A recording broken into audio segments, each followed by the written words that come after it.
बादब बामुलाहजा में मैं फजल इमाम मलिक।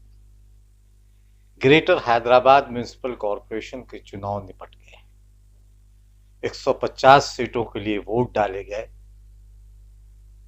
हालांकि एक सीट पे चुनाव टाल दिया गया क्योंकि वहां कम्युनिस्ट पार्टी के उम्मीदवार का जो चुनाव चिन्ह था, सिंबल था, वो गलत छपा हुआ था बैलेट पेपर पे। हैदराबाद के चुनाव बैलेट पेपर से हो रहे हैं, ईवीएम से नहीं हो रहे हैं। और चुनाव के बाद जो तस्वीर भर कर सामने आ रही है, उससे एक बात तो तय है कि भारतीय जनता पार्टी को बहुत कुछ हासिल होने नहीं जा रहा है। और अगर इसे आम फहम भाषा में या सीधे साधे शब्दों में कहूं तो भाजपा के बड़े नेताओं की, चाहे वो गृह मंत्री अमित शाह हों, उत्तर प्रदेश के मुख्यमंत्री योगी आदित्यनाथ हों, महाराष्ट्र के पूर्व मुख्यमंत्री देवेंद्र फडणवीस हों, भारतीय जनता पार्टी के अध्यक्ष जगत प्रकाश नड्डा या जेपी नड्डा हों, उनकी फजीहत होना तय है क्योंकि उन्होंने नगर निगम के इस चुनाव को अपनी प्रतिष्ठा से जोड़ दिया था, पार्टी की प्रतिष्ठा से जोड़ दिया था। हम इस पे बात करेंगे, लेकिन इससे पहले एक गुजारिश, एक निवेदन है कि अभी तक आपने बादब बामुलाहजा को सब्सक्राइब नहीं किया तो इसे सब्सक्राइब करें, लाइक करें और ज्यादा से ज्यादा शेयर करें ताकि हम आपकी ताकत बने और आप हमारी ताकत बने। ग्रेटर हैदराबाद म्यूनिसिपल कॉरपोरेशन का चुनाव हैदराबाद या तेलंगाना का चुनाव न होकर देश का चुनाव बन गया है। वहां के नतीजों पर देश की निगाह भी है। चुनाव के नतीजे 4 नवंबर को आने हैं और 1 नवंबर को वोट डाले गए। नगर निगम की 150 सीटें हैं, लेकिन वोट 149 सीटों पर डाले गए। वोट डाले गए क्योंकि एक सीट पे कम्युनिस्ट पार्टी के उम्मीदवार का सिंबल बैलेट पेपर पर गलत छपा था। 2009 में पहली बार जीएमसी यानी ग्रेटर हैदराबाद म्यूनिसिपल कॉरपोरेशन का गठन हुआ था और 150 सीटों के इस नगर निगम पर कांग्रेस और एआईएमआईएम ने कब्जा के जमाया था।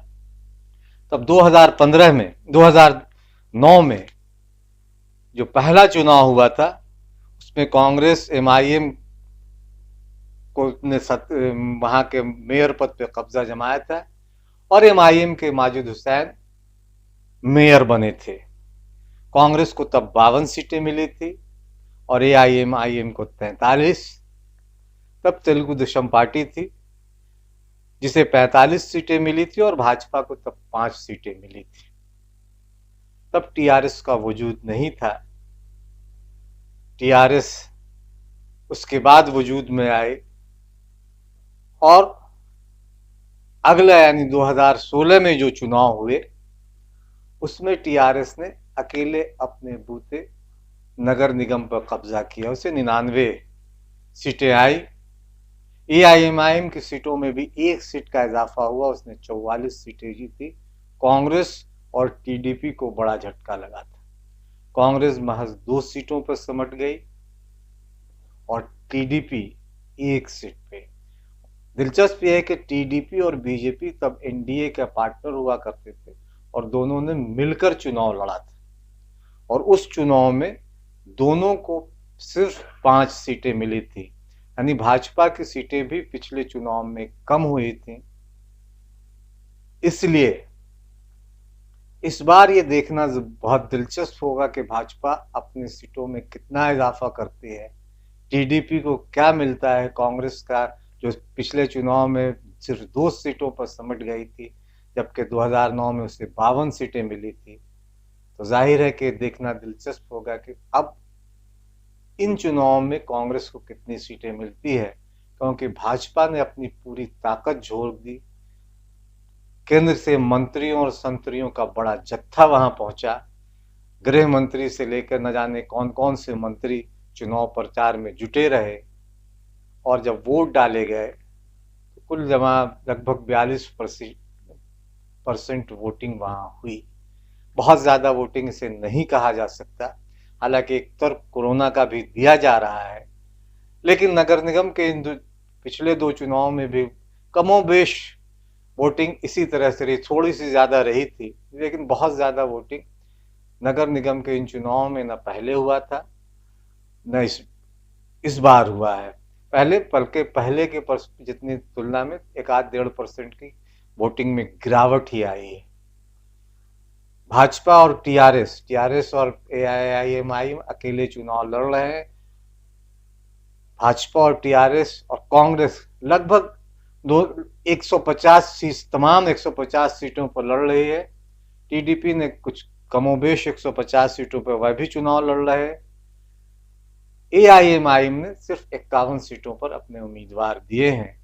इसके अलावा वामपंथी दलों से सीपीआई और सीपीएम के उम्मीदवार भी नगर निगम के चुनाव में पूरी शिद्दत, पूरी मुस्तैदी के साथ चुनाव लड़ रहे हैं। जाहिर है कि अब एक दिन के बाद जब नतीजे आएंगे तो पता चलेगा किसे कितनी सीटें मिली हैं। लेकिन चुनाव के बाद पोस्ट पोल सर्वे जो आता है, जो आकलन लोग कर रहे हैं अपने अपने तरीके से, उसमें इतना तय है कि भाजपा बहुत ज्यादा बेहतर करने नहीं जा रही है।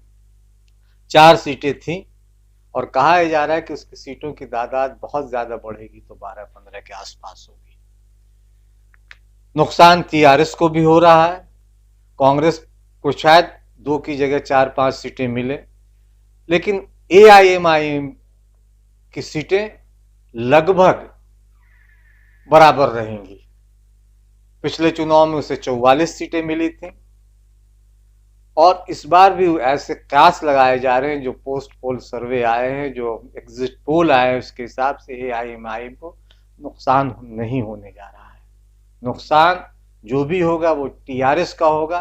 भारतीय जनता पार्टी जो भी घुसपैठ करेगी, जो भी वोट काटेगी या जो भी सीट जीतेगी, वो टीआरएस की जीती हुई सीटों पर ही वो कब्जा जमाएगी और कुछ सीटें कांग्रेस और टीडीपी के खाते में जा सकती हैं। तो जाहिर है कि अगर चूंकि भाजपा ने अपनी पूरी ताकत लगाई इस चुनाव में, और वो भी दिलचस्प है कि एआईएमआईएम के खिलाफ लगाई। निजाम और नवाब कल्चर को बदलने की बात की गई और जितने भी जहरीले बोल हो सकते थे चुनाव में उछाले गए, मुद्दे उछाले गए, नाम बदलने की बातें हुई, भारत और हिंदुस्तान तक की बातें की गई। यानी जो एक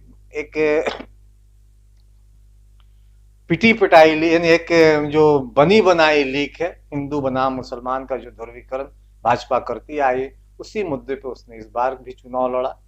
नगर निगम का चुनाव था, लेकिन जो ताकत उसने झोंकी वो सचमुच हैरत में डालने वाला है कि इतने मंत्रियों संतरियों के फौज के उतारने के बाद भी अगर भाजपा जीएमसी के चुनाव में उसके नतीजे अच्छे नहीं आते हैं तो तय है कि उनके नेताओं की फजीहत होने वाली है।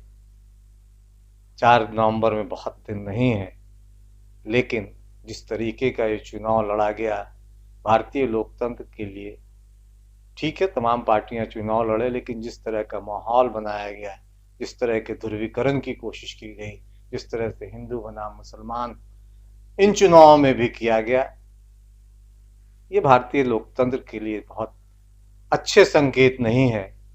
मुझे अगर याद करें कि जिस शिद्दत के साथ भारतीय जनता पार्टी ने नगर निगम का ये चुनाव लड़ा है, प्रधानमंत्री रहते हुए बनारस की गलियों में नरेंद्र मोदी ने भी, तब उत्तर प्रदेश के विधानसभा चुनाव में 2017 विधानसभा चुनाव में कई दिनों तक रोड शो किया था, जो अपने आप में भारतीय जनता पार्टी को भले ठीक लग रहा हो, लेकिन एक प्रधानमंत्री को विधानसभा के चुनाव में रोड शो करना बहुत अच्छा नहीं कहा गया था। तब राष्ट्रीय लोक समता पार्टी के राष्ट्रीय अध्यक्ष उपेंद्र कुशवाहा एनडीए में का हिस्सा थे और उन्होंने इसकी आलोचना की थी और कहा था कि मेरे ख्याल से प्रधानमंत्री को विधानसभा चुनाव में इस तरह का रोड शो नहीं करना चाहिए था, और उन्होंने गलत भी नहीं कहा था। अब जबकि नगर निगम चुनाव में देश के गृह मंत्री से लेकर पूरी भाजपा की जमायत अगर उतर गई हो, इसे भी बहुत बेहतर नज़ीर नहीं कही जा सकती। हालांकि ये बात भी सच है, चुनाव लड़ना, प्रचार करना हर सियासी दल का एक लोकतांत्रिक अधिकार है, लेकिन गली मोहल्ले के चुनाव में हिंदू बनाम मुस्लिम करना या वोटों को कुछ सीट जीतने के लिए, एक नगर निगम पे कब्जा जमाने के लिए इस तरह की सियासत करना, इसे भी ठीक नहीं कहा जा सकता। नतीजे आएंगे जब उससे भाजपा का वो चेहरा भी सामने आएगा और भाजपा ने क्या तीर मारा ये नतीजे ही बताएंगे। लेकिन इतना तय है कि भाजपा इस चुनाव में बहुत बेहतर नहीं करने जा रही है। सीटें किसको कितनी मिलेंगी ये तो कयास है, लेकिन ऐसा लग रहा है कि हैदराबाद नगर निगम पर टीआरएस और एआईएमएम का कब्जा होगा, जो पोस्ट पोल सर्वे बता रहे हैं। बस इंतजार कीजिए, आगे आगे देखिए होता है क्या। अच्छा, बीजेपी वाले वो निकाले इलेक्शन मैनिफेस्टो, उस इलेक्शन मैनिफेस्टो में तो मजा आ गया। कैसा मजा आया? मोदी की फोटो नहीं है, दूल्हे भाई की फोटो है। अब बताओ आप, हैदराबाद के 150 सीट है मगर फोटो किसकी? असदुद्दीन ओवैसी की, और वो भी कैसी? टोपी पहन के दाढ़ी की फोटो।